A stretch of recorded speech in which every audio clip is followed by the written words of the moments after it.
Ganda, ganda, ganda. Ganda.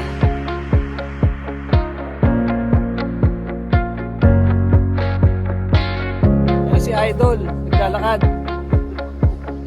Naiwan.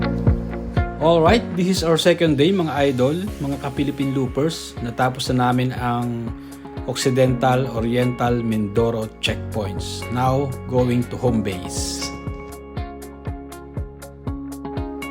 At syempre, share ko sa inyo mga idol ang ating mga side trip dito sa Mindoro. So, ang una namin pinuntahan ay yung Devil's Mountain. Napakaganda rito mga idol.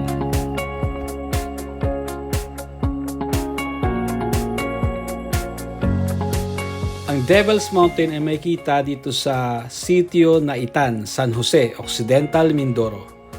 According to Mindoro Adventure Tours Post, ito ay may height na 450 meters. At mapansin nyo, patusok-tusok ito. Dito sa kabilang Sa malapitan, well, ano siya? kabila. Malaking Ganda. bato na Panalo. patusok-tusok yung ibabaw. Ayan, kita nyo. Loopers! Loopers, loopers. Ayan si Idol, naglalakad. Naiwan. Ganda. Ganda. Ganda, ganda, ganda. Ganda.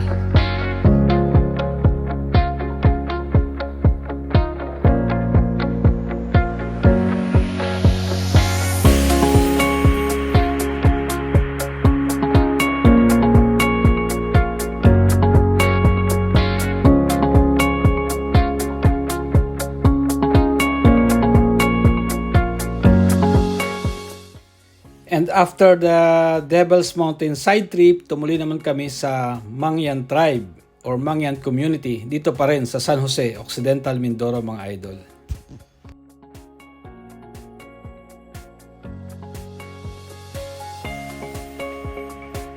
Napakaganda ng lugar dito, napakatahimik, palayan lang ang makikita mo, kabundukan, puro green mga idol, para ang nasa paraiso. Ayan o, ang ganda. Relaxing view mga idol. So, ang nagmamanage nito ay yung Mangyan Community. Ang napansin ko dito, dumami yung mga kabahayan dito unlike nung 2 years ago na nagpunta kami dito. Ang dami nilang palay o. Nakabilad sa kalsada.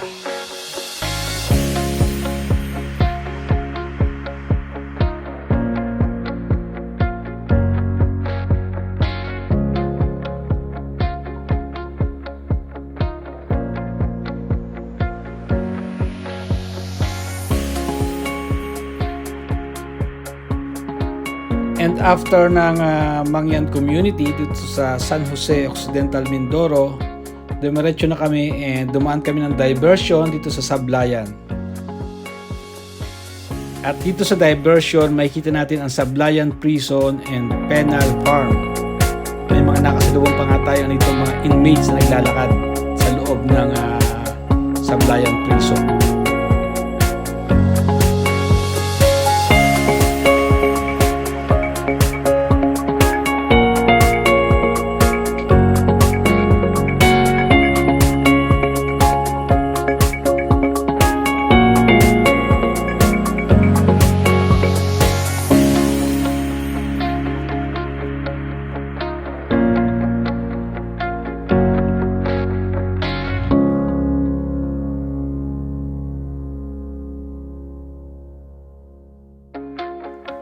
At syempre, madadaanan natin ang Yapang Bridge.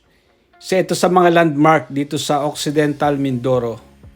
Malimit tinitigilan ng mga motorista at ng mga turista na nagpupunta dito sa Mindoro. Yapang Bridge mga idol, napakaganda.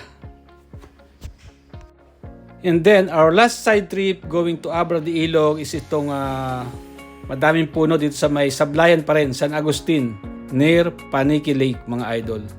Ganda rin dito, Sablayan, San Agustin, Occidental, Mindoro.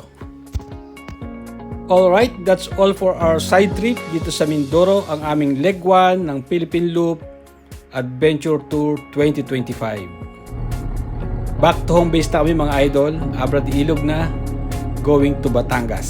So next time.